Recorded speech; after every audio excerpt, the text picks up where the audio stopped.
This show is brought to you by Safety FM.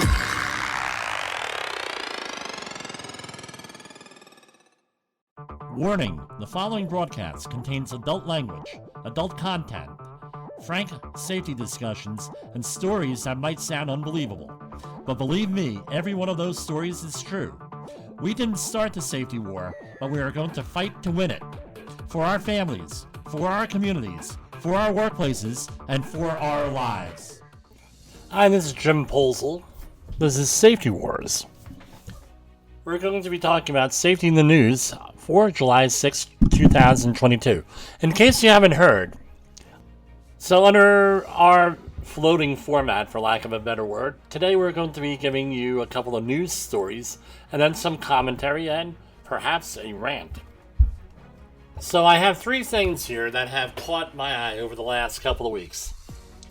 There's a facility in Ohio who is getting more than $315,000 in fines, and it's a parts manufacturer, because it continues to expose workers to dangerous machine hazards.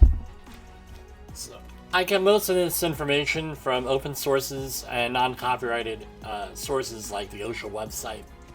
I remove identifying information here for obvious reasons. I live in New York, and there is no freedom of the press here, unless you're paid as a journalist, and 51% of your pay comes from journalism. So I gotta be a little bit careful here.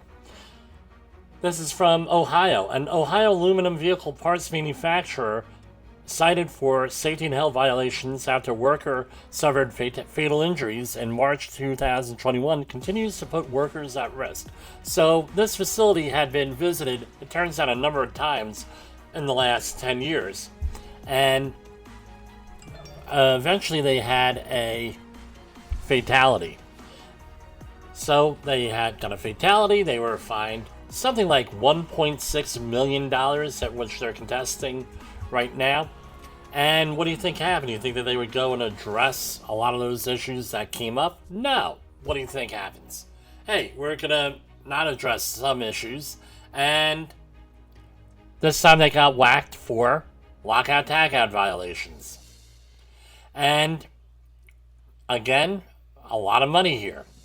So I did a little bit of research. I found some of the older copies of the older violations, which were pretty readily available, and they ended up getting repeat violations here. Again, lockout, tagout, basic things.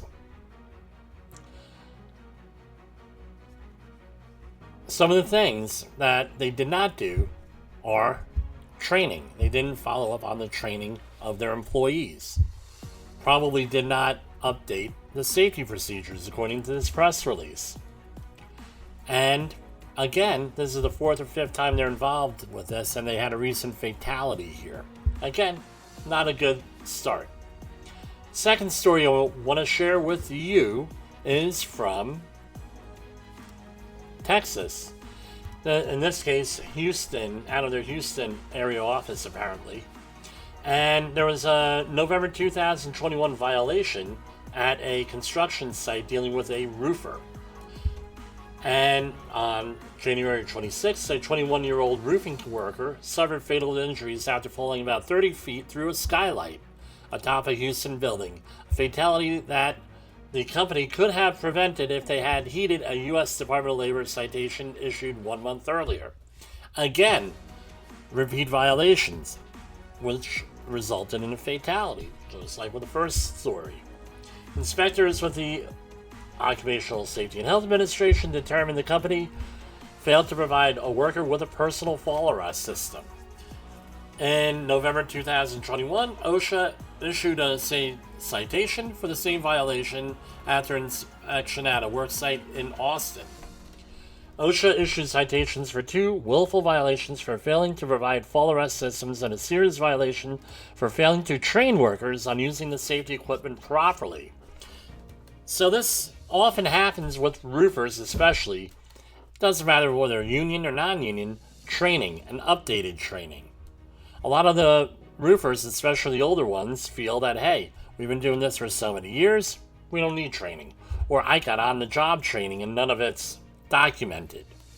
The other thing is a lot of times these companies have day laborers. They literally get people off the street and put them to work. Hey, can you do roofing? Yeah, I'll go do roofing. Hey, can you do this? Yeah. Often these companies, I'm not saying this one in particular, but this is what happens. Again, you're getting workers, lack of training, the lack of equipment. Even if they know that they're supposed to have equipment, if you go and you say, hey, you got to wear this equipment, they're not going to want to do this. I've spoken to many contractors, especially in the residential market, where this does not really work out, where they have equipment, they have training, they have supervisors that are willing to enforce safety rules, companies that actually go and care about their employees. And again, roofing industry is one of those targeted industries by OSHA because of fall hazards. And by the way, we do fall protection training here at JCB Technical/Safety Wars. Our third story has a little bit of a personal flair here. Part of the Georgia Guidestones were damaged by an explosion. I visited the Georgia Guidestones in Everton, Georgia about 12 years ago with my brother. I think it was actually exactly 12 years ago this month. And apparently someone got annoyed and blew up the Guidestones and damaged at least one of them. When I was there, even so many years ago, 12 years ago, this place was under constant video surveillance. And probably they're going to find the person or persons that did this, I would think. And even looking at some of the news footage here on video, I'm looking at what appears to be some type of surveillance system here. What are the Georgia Guidestones? It's referred to often as an American Stonehenge. And essentially they're set up with astronomical significance, lined up with the stars and the solstice and the equinoxes and everything else, and they have suggestions for living. And a lot of these suggestions for living are often incorporated into environmental issues, environmental policies, and the proponents for environmental policies and population control. So you could go and look them up. They're written in several languages on there. We're not even sure who commissioned this or paid for this. It's part urban legend, part people ain't talking sort of thing. Our last story, this may result in some commentary, maybe a little bit controversial at times. That's okay. We're about controversy here. How else do you learn about things without some type of controversy, sometimes without some kind of discussion? Who learns anything from agreement? No, that's kind of a boring. Hey, I think this. Hey, I agree with you. Let's move on to the next subject. Hey, I agree with you. No, maybe it's not that way. Now you have a discussion and you're able to learn, perhaps. In case you haven't heard, last week, the U.S. Supreme Court ruled that the EPA overstepped its authority in regulating emissions of carbon dioxide from power plants. Chief Justice John Roberts stated that, in his majority opinion, that capping, and this is a quote, capping carbon dioxide emissions at a level that will force a nationwide transition away from the use of coal to generate electricity may be a sensible solution to the crisis of the day. But it is not plausible that Congress gave EPA the authority to adopt on its own such a regulatory scheme. A decision of such magnitude and consequence rests with Congress itself, or an agency acting pursuant to a clear delegation from that representative body. What does this all mean? Essentially, the EPA can limit emissions of certain chemicals, but forcing the industry's specific plans to adapt major changes, this is Jim speaking here now, like moving from coal-fired power plants to something else, exceeds its authority. And that authority is not granted under the Clean Air Act of 1990.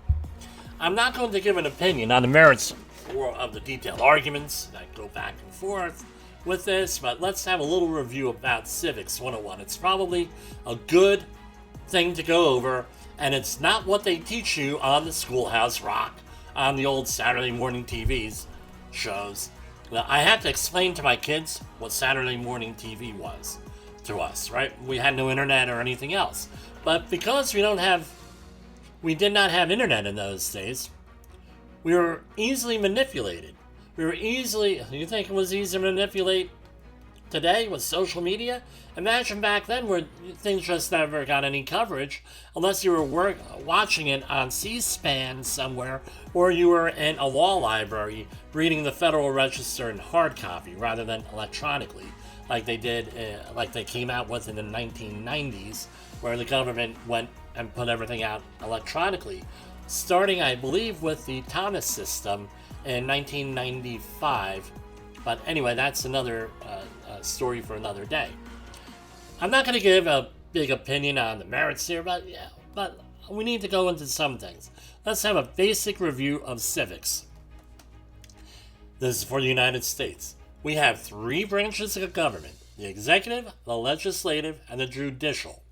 The judicial goes and decides contract law, criminal prosecution, interprets the Constitution, anything along those lines. We have a good handle on that.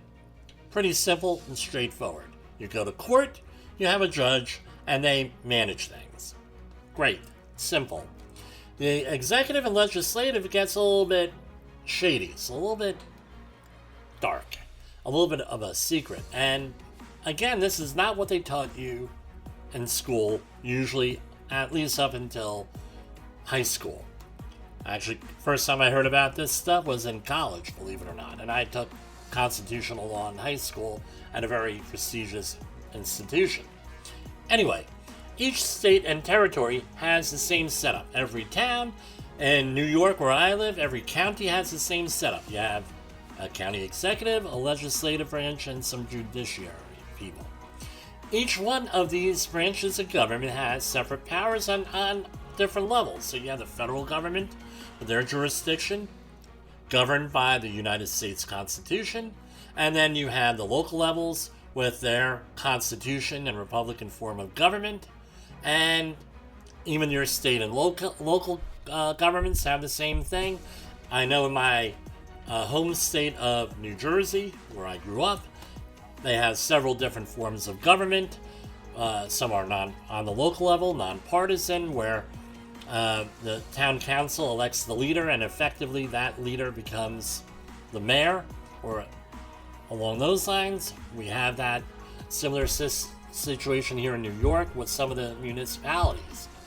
We also have various commissions, boards, school boards, and any number of things for managing local issues. And if you want to meet all these things, then you really got to become involved in your community. If you want to meet them, try to have a small business related to agriculture.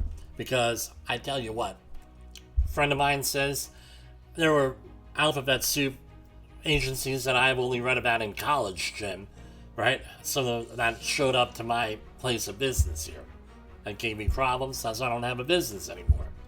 But anyway, so we have a tradition of what is called home rule, also NIMBY. That's right, not in my backyard is the acronym, where the level of government closest to the problem or the issue tries to regulate that activity. For example, a speeding ticket is not handled by federal law enforcement, but by state or local law enforcement. EPA and OSHA regulations allow states to regulate their own programs if it's authorized by the feds, is another example. Now, we have this whole thing, and how does a bill become a law? What's a bill? A bill is something a legislative body votes on. And usually bills are initially written in committee, but not necessarily. Again, this is a 1,000-mile, if you want to call it that, overview. And I'm sure there's nitty-gritty, and people are going to be like, you forgot this. Okay, great. I forgot it. Okay, I don't have all day for this, and you don't want to hear about it. But the committee may have hearings and debates, and have people on their staff. They'll do research, submit stuff, invite people in, experts, and everything else, and they talk. And then the staff members, usually with legal backgrounds, write the laws or write the bills. The committee then votes on the bill, and it goes to the legislative body to be voted on.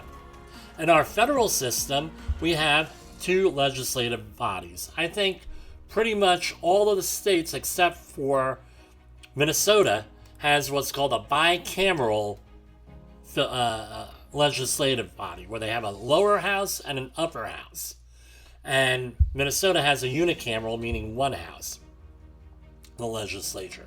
So we have, on the federal level, we have the House of Representatives that are comprised of 435 members that are apportioned by population across the states. Then, so some states have one, like Wyoming, and some states have a boatload, like California, with all the population. We also have a Senate that is made up of 100 members, meaning 2 for each state. You could go back and look in your grammar school history books to figure out how they came out with that. But anyway, this is oversimplified, but if the Senate and House each pass a bill, it goes into a separate committee to resolve the differences in the bills, and then it gets re-voted on. If the bills pass with a simple majority in most cases, it goes to the executive branch, aka president, for a signature or a veto.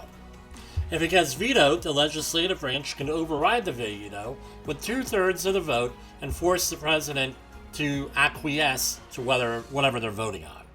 And there are other things in there too, with like removal from office, impeachment, everything else. I'm not going to go into that. We also have, in this whole system, parliamentary procedures that generally follow the Robert's Rules of Order, but they also include some other things and minutiae, like a filibuster, which is a vote to have a vote sort of thing. So, how does this all happen with the Supreme Court case with the EPA, now that we've reviewed this? I'm going to refer to an article called A Brief History of Regulation Deregulation from the journal called The Regulatory Review. And it probably gives the most concise history of regulatory agencies, but essentially under the Administrative Procedures Act and subsequent acts, right, we're going to call it the APA. The APA reflected a fierce compromise balancing the competing goals of bureaucratic expertise and legislative accountability. Its requirements that regulations be grounded in statutory law and an administrative record that includes public notice and comment continue to guide rulemaking today, end quote. So, what does this all mean? What the Supreme Court has said is that the EPA was not issued that authority to rule on this, to come up with its own policy, because it's not in the regulation. It's requiring fundamental changes, and there's a legal doctrine called the Major Questions Doctrine. This is a major question that, at least in the Supreme Court's opinion, 6-3, that the EPA did not have this authority. Long and short of it, it's much more detailed than that, but I'm not going to read 40-some pages on the air. So, what's the overview of the Major Questions Doctrine? Agencies often interpret statutes that grant them regulatory authority. No duh. If an agency acts based on the agency's interpretation that an action is challenged, courts may be called upon to review such interpretations to determine if the agency has exceeded its authority.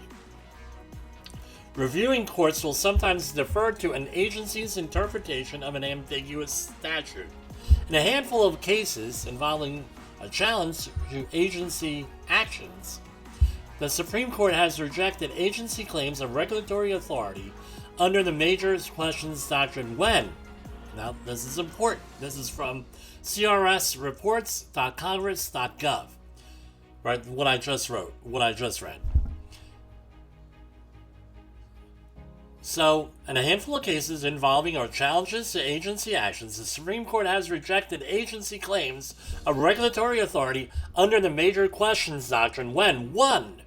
The underlying claim of authority concerns an issue of vast economic and political significance, and 2. Congress has not clearly empowered the agency. Some commentators, this is Jim talking here, out there have said that this is a major shift in the court's view. I don't know about that, but we'll keep you updated from time to time. But apparently, this is the way things are going for the time being. What's the other side? The other side of the story is that the EPA does have authority to do this for a whole host of reasons. Now let's talk about this. How do we fix this? This needs to be quote-unquote fixed by the legislative branch getting off its rear end and actually going and voting on things, rather than keep on delegating and giving ambiguous things, statements and everything else that now we have court battles and everything else. And I think that's part of the problem with the American system, is that politicians, it's the issue attention cycle. And an issue comes to the forefront, then, okay, we are going to act on it. And in this case, 1990 Clean Air Act, signed by George Herbert Walker Bush as president. Hey, we need clean air. So guess what? We're going to pass a statute, and then all of a sudden, voila, magic! We have clean air. No, there's no update, and then we don't have to revisit this. And things get lumped into it. You have riders, you have all different stuff that gets thrown in here with horse and pony trading and the proverbial, of course. Back in the days, they probably did do horse and pony trading. But anyway, to get these things passed. And then what happens? Right? You have the news media that reports on this stuff. Part of the reason why we have this program here is that we're supposed to give you the inside story, maybe a little bit more background. That's our responsibility as safety professionals, as environmental professionals, and everything else, is that we're supposed to be in the know. We're supposed to be the leaders here. So let's go back and get some background on here. My master's work, when I got my master's degree, was largely on news reporting and how things end up on the news.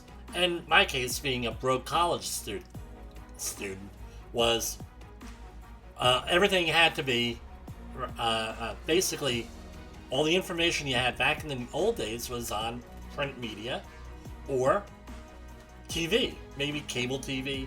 Fox News was just coming out, CNN had been established, and MSNBC was relatively new. And you're relying on these reporters to give you a 2 or 3 minute story at max, or a 100-word article, a blurb on an issue. I studied environmental issues, and my whole thing was what they're commenting on is it not what's in the report. It's not in anything else. You have to be a policy wonk, which I am, to go in and interpret this stuff. This is what the issue I have. The public does not go deep into these issues, nor is it interested in that. And now we're being asked to support policies, to vote on things, and everything else. My question is you go back to this EPA Supreme Court case here. What you read on the news, the normal news, that the normal person is going to read, not me. Did you hear any of this? Did you hear basic civics?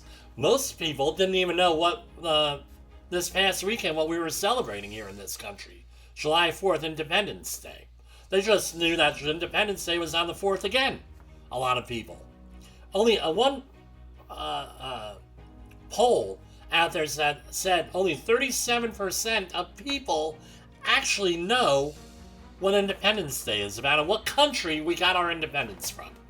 I think that was from a certain demographic. Anyway, I'm not going to pull what they pull. So now it's important for us as a society, as safety professionals, as environmental professionals, to get down into it. Why are we doing this? What are we doing? Why did the Supreme Court case come out? This isn't like it was pre-internet days where, we have to accept what people say. We could go in there, we can actually read. We can actually learn. And if you use a lot of what we talk here about on Safety FM with leadership, you can impact things. Now we know what we need to do. Congress didn't authorize this? Well, okay, now we can work towards Congress going and authorizing this. Maybe there's another way of going about it. All different options are in there. But again, you need to know what's going on. Just don't go out there and say, oh, look, Republicans good, Democrats bad. Democrats good, Republicans bad. And who are the libertarians? We have an interview coming up with one of the heads of the Libertarian Party on this podcast. But anyway, all this stuff going on, go a little bit deeper. Learn. Continuously learn. Spread this knowledge. Spread this information that you have out there, that you have in that head of yours. Go out there. Be the leader you're supposed to be. And if you do that, you're going to win that safety war that we're always so passionate about winning. For Safety Wars, this is Jim Posel. The views and opinions expressed on this podcast are those of the host and its guest and do not necessarily reflect the official policy or position of the company. Examples of analysis discussed within this podcast are only examples. They should not be utilized in the real world as the only solution available, as they are based only on very limited and dated open source information. Assumptions made within this analysis are not reflective of the position of the company. No part of this podcast may be reproduced, stored in a retrieval system, or transmitted in any form or by any means, mechanical, electronic, recording, or otherwise, without prior written permission of the creator of the podcast, Jay Allen.